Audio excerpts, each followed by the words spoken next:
تلویزیونی آسیای مرکزی منظور شماست. حالا برایتان سرخط مهمترین خبرهای امروز را پیشکش می‌کنیم. امامعلی رحمان وضع مرکب و پیشگویی نشونده است. مصادره بیش از 5000 حبی اکستازی. در جلیکول مادر پسران نابالغش را به قتل رسانید. اعلان روز برگزاری نخستین مشورت‌های سیاسی تاجیکستان و ازبکستان. بزرگمریارو به تندگرایی متهم شد. نسبت سودیه سود شهادتنامه‌سازی 6 ساله پرونده انتظامی آغاز گردید. کتاب شاکرجان حکیموف کنستیتوسیونالیسم تاجیک نظریه و متدولوژی در آلمان به نشر رسید. رئیس جمهوری تاجیکستان روز 21 دکبر در جلسه شورای امنیت دستجمعی سازمان عهدنامه امنیت دستجمعی سخنرانی نموده تاکید کرده است برای دولت‌های اعضای سازمان عهدنامه امنیت دستجمعی و همه عاملای خطرناک آن است که در مناقشه نظامی منطقه بعضی شهروندان کشورهای ما اشتراک می‌نمایند. او ضرور خوانده است که کشورهای عضو سازمان عهدنامه امنیت دستجمعی ساختار مربوط خود را برای همدستی و تبادل اطلاع سفربر نمایند. امامعلی رحمان در حضور پرزیدنت روسیه ولادیمیر پوتین، پرزیدنت ارمنستان سرژ سرگسیان، پرزیدنت بلاروسیا الکساندر لوکاشنکو، پرزیدنت قزاقستان نورسولطان نظربایف و پرزیدنت قرغیزستان المازبک اتمبایف تاکید نموده است که تاجیکستان با نظرداشت موقع خود که در صف پیش مقاومت قرار دارد برای مبارزه با این تهدید و خطرها تمام تدبیرها را عملی می‌نماید. رئیس جمهوری تاجیکستان اینچنین به سطح برگزاری مشق‌های نظامی در قلمرو کشورهای سازمان عهدنامه امنیت دستجمعی بهای ارزنده داده تکلیف به میان گذاشته شد که منبع در دایره سازمان برای حالتهای آماده باشی نگاه داشتن قوه‌های مسلح باید چاره‌اندیشی کرد. در داخل آشخانه حاجیان بازار سخاوتی دوشنبه که صاحبش مفتی تاجیکستان سید مکرم عبدالقادرزاده و یکی از نزدیکان او دانسته میشوند به مقداری مدهوش کننده اکستازی کشف و یا مصادره شده است. خوشنود رحمت‌اللهیف سخنگوی آژانسی مبارزه با گردش غیرقانونی مواد مخدر تاجیکستان روز 21 دکبر به رادیوی آزادی گفته است این بزرگترین مقدار حبه‌های اکستازی است که در سال 2015 در حدود تاجیکستان مصادره شده است. جناب رحمت‌اللهیف گفت کارمندان زودعمل آژانسی با آشکار شدن نفر حبه فروش روز جمعه گذشته او را در داخل آشخانه حاجیان بازار سخاوت هنگام فروش مواد مخدر بازداشت کردند. به خاطر خلل نیفتادن به جریان تفتیشات و برای آشکار کردن همکاران افراد بازداشت شده نامناسب او افشا نشده است. به گفته رحمت‌اللهیف کارمندان این نهاد خود را همچون خریدار حبه‌های اکستازی معرفی نموده یک مرد 46 ساله از ناحیه رودکی را با بارخالطه حامل 3587 حبی اکستازی را در آشخانه حاجیان بازداشت کردند. بعدا مقامات در منزل زیستی حبه فروش از داخل ماشینی درزدوزی قریب 2000 حبی دیگر دریافت کردند. ساکنین ناحیه رودکی قصد داشته است این مقدار زیادی حبه‌های اکستازی را در دیسکوتک‌ها و مؤسسه‌های دلخوشی پایتخت به سودا زند. گفته می شود یکی از نقطه‌های اساسی فروش حبه اکستازی را در آشخانه حاجیان که صاحبش مفتی تاجیکستان سید مکرم عبدالقادرزاده است برآ مانده است. فعلا ساکنین ناحیه رودکی در بازداشتگاه موقتی آژانسی نگهداری شده و شعبه تفتیشاتی ضد او با اتهام معاملات غیرقانونی واسطه‌های نشه‌دار یا ماده‌های پسیخوتراپی به مقصد به صاحبکاری کسی دیگر دادن به مقدار مخصوصاً کلان پرونده جنایی باز کرده شده است. якчанд рӯз қабл кормандони агентии назорати маводи нашоварӣ назди президенти ҷумҳурии тоҷикистон иттилоъ гирифтанд ки яке аз сокинони ноҳияи рӯдакӣ ният дорад ки миқдори махсусан калони маводи нашовари синтетики экстазиро дар байни ҷавонон дар муассисаҳои дилхушии пойтахт паҳн кунад. онҳо иттилоъ гирифтанд ки дар яке аз ошхонаҳо хариду фурӯш баргузор мегардад. ضمن گذرانیدن چاره‌بینی‌های اپراتیو جستجویی کارمندان ملیسا زن 42 ساله ساکن جلیکول را با گمان دست داشتن در جنایت کشتار دستگیر نمودند. بنا به اطلاع مرکز مطبوعات وزارت کارهای داخلی تاجیکستان معین کرده شده است که سنه 20 دکبر تخمینا ساعت 21:30 گمانبر شده دارای کسلی روحی بوده است. در خانه استقامتیش از نبودن شوهرش مرد 53 ساله استفاده برده فرزندان نابالغش دو پسرچه یکی 6 ساله و دیگر 11 ساله را با استفاده از کارد آشخانه به هلاکت رسانیده است. گفته می شود این حادثه مورد تفتیش قرار دارد. قاتل نابالغان با دست مادر در تاجیکستان این بار اول نیست. چند پیش یک زن فرزندان خودش را در شهر دوشنبه به دریا پرتافته بود و در نتیجه 3 فرزندش در آب غرق شده ففتیده بودند. کارشناسان سبب به تکرار روی دادن چنین معامله دهشت‌آور مادر به فرزند را اساساً تنگدستی و بینوایی و از ناداری و ناچاری گرفتار شدن به کسلی روحی می‌دانند. نخستین مشورت‌های سیاسی میان تاجیکستان و ازبکستان روزهای 24 و 25 دکبر در شهر دوشنبه برگزار می شود.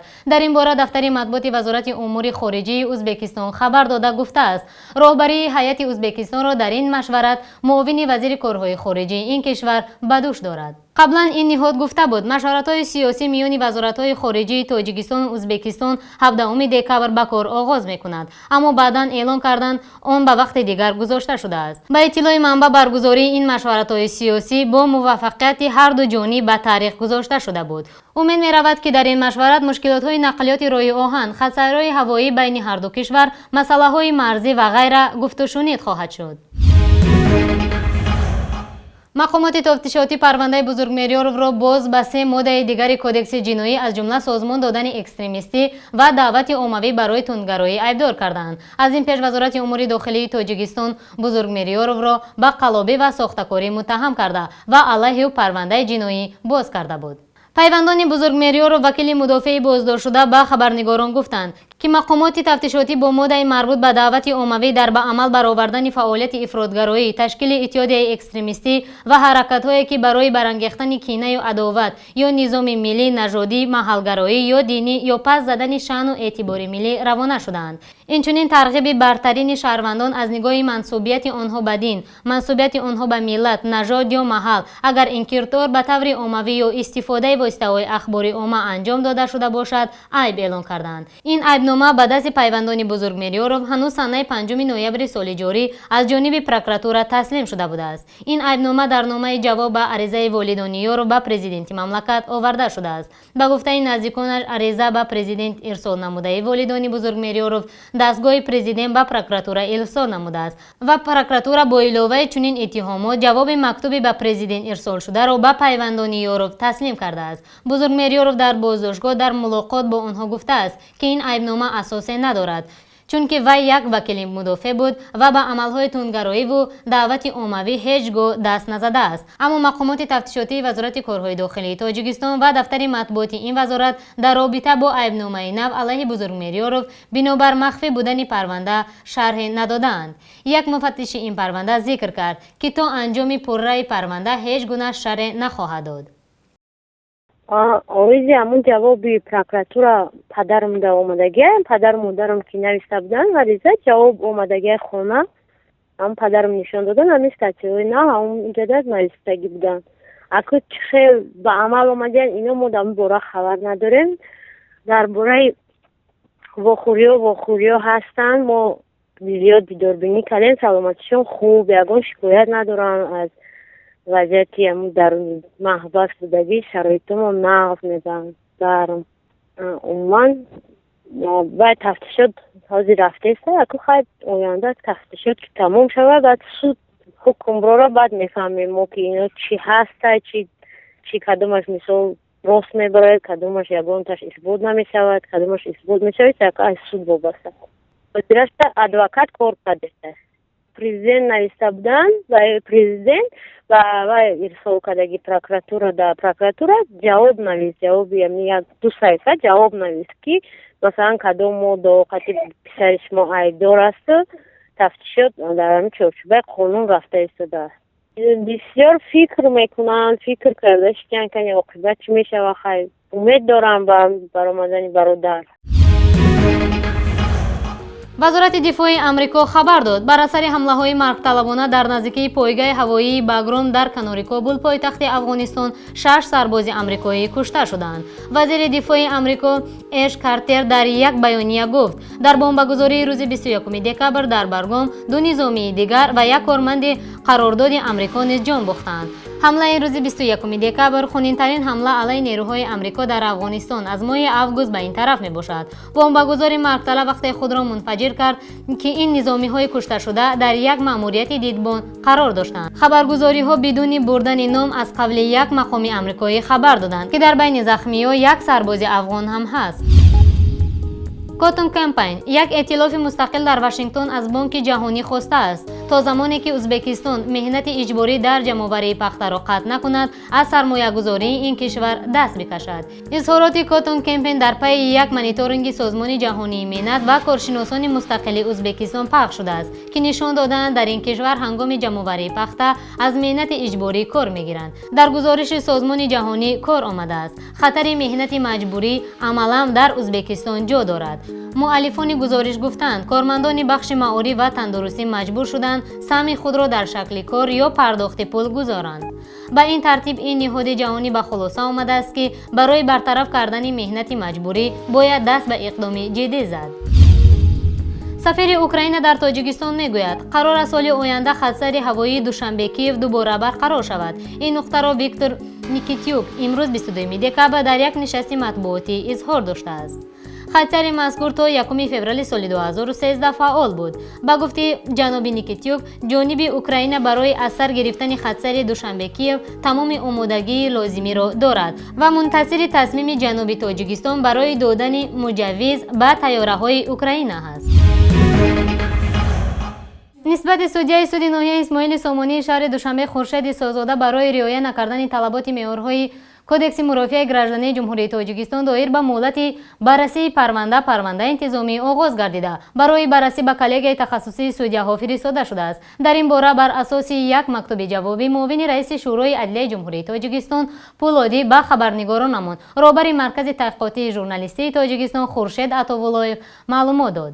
او میگوید هرچند ایسازاده برای سود کردن شهادتنامه‌سازی 6 ساله امینجان گلمرودزاده به جوابگری انتظامی کشیده نشده باشد اما مرکز تحقیقات ژورنالیستی تاجیکستان امید میبرد با آنکه صف سودیاهای بیسواد یکتا باشند احتمال کم شود. پرونده امینجان گلمرودزاده سرمحرر یکی از سامانه‌های مرکز تحقیقات ژورنالیستی تاجیکستان عین زمان به سود عالی رفته است. امینجان گلمرودزاده به آن ایبدار شده به 2 سال زندان محکوم شد که گویا سال 1989 وقتی همگی بیشتر از 6 سال داشت با یاری پدرش پیوندی گلمرود از بخش ثبت اسناد حالت‌های شهروندی یا زکس ناحیه رودکی شهادتنامه تولد گرفته است که به باوری تفتیشات قلبکی می باشد. به ایده‌های مقامات تفتیشاتی امینجان با استفاده از این شهادتنامه از مقامات کارهای داخلی ناحیه رودکی سال 1998 صاحب شناسنامه شده است. مقامات در این عمل مرحوم پیوند گلمرود پدر امینجان گلمرودزاده را که 2 سال پیش وفات کرد نیز شریک می‌دانند. اما امینجان گلمرودزاده ایده‌های مقامات را رد کرده گفته بود شهادتنامه تولد و دیگر حجت‌های مربوط به هویتش را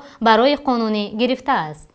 گپ در سر آن است که با اداره مرکز تحقیقاتی ژورنالیستی تاجیکستان یک مکتوب وارد شد، مکتوب یک شهروند، مکتوب شکایتی یک شهروند و این شهروند از جمله از فعالیت سودیای سود ناحیه اسماعیل سامانی خورشید سازاده که بررسی پرونده امینجان گلمرودزاده را به عهده داشت از فعالیت همون شکایت کرده است. در جواب به شکایت این شهروند معاون رئیس شورای عدلیه جمهوری تاجیکستان ام پولادی جواب نوشته است که عریضه عادی رعایت نشدن طلبات معیاری کودکس مرافعه گراجدانی جمهوری تاجیکستان دایر به مهلت بررسی پرونده در فعالیت سودیای سود ناحیه اسماعیل سامانی شهر دوشنبه ناقلی‌زاده و ایسازاده تحقیق خود را یافت. بنابراین نسبت سودی‌ها پرونده انتظامی آغاز گردید. یعنی که هنوز ما نمیدونیم که در هنگام بررسی پرونده امینجان هم به نظر گرفته می شود یا نه، اما با در نظر داشت آن که واقعا هم این سودیا هنگام بررسی قضیه امینجان گلمرودزاده و به وجدانی و به سوادی راه داده بود، با در نظر داشت همین با در نظر داشت که احتمالاً صفی یک گونه سودیه ها کم شود ما خبر را پخش نمید. این زمان بررسی قضیه در سود عالی است و گمان دارم که سود عالی نهایت خلاصه منصفانه می‌دارد. در جمهوری آلمان یک رساله عالم تاجیک پروفسور دکتر علوم حقوقشناس شاکرجان حکیمو با نام کانستیتوسیونالیسم تاجیک نظریه و متدولوژی به نشر رسید. در این کتاب مشکلات تشکل ساخت کانستیتوسیونی تاجیکستان همچون پدیده حقوقی، تاریخی، فرهنگی و سیاسی موردی بررسی قرار گرفته است. مؤلف جنبه‌های سیاسی، حقوقی و اجتماعی و فرهنگی ساخت کنستیتوسیونی تاجیکستان را به تحلیل کشیده خیلی دقیق نظرانه معلومات‌های ضروری را در این رساله جمع‌آوری نموده است. این رساله برای حقوقشناسان، سیاستشناسان، دانشجویان، محققان و پروفسوران دانشگاه اینچنین به خوانندگان عمومی پیشنهاد می شود. یادآور می شویم که حکیموف شاکرجان مؤلف 6 برنامه تعلیمی، 12 کتاب درسی و بیش از 80 مقاله های علمی به شمار می رود. کتاب نوبتی من با زبان روسی ولی طبق قرارداد ترجمه آن به زبان‌های انگلیسی و فرانسوی نیز در نظر است. کنستیتوسیونالیسم تاجیک، نظریه و متدولوژی نشر شد. ماهیت این کتاب در آن است که با در نظر داشت تجربه جهانی و تفاوت‌های تاریخی و فرهنگی، پیدایش کنستیتوسیون در تاجیکستان و تشکل آن همچون قانون اساسی، مسائل‌های مورد عملی آن در رابطه با اراده سیاسی، وضع اقتصادی، فرهنگی، تاریخی و دیگر برخوردها بررسی شده است. باید ذکر نمود که برای نوشتن آن هم جسارت علمی و هم یک تشبث شهروندی لازم بود، زیرا که ضرورت در میان آمده است که امروز و مسئله‌های تطبیق اصول تجزیه حاکمیت دولتی، رعایت حقوق و آزادی انسان و شهروند، ایوه شدن حاکمیت، از رأی ملت وابسته بودن حاکمیت، بنیاد دولت معاصر که از ارزش‌های کنستیتوسیون تاجیکستان برمی‌آید بنویسیم. علمان ساحه فلسفه اجتماعی، سیاست شناسی، حقوق سیاسی، اینچنین فعالان جامعه شهروندی، رهبریت احزاب سیاسی، هر کسی که روندهای اجتماعی سیاسی را می‌خواهد. بینندگان عزیز، در همین جا به پایان برنامه امروز رسیدیم. تا بخش‌های نوبتی، خدا نگهبانتان.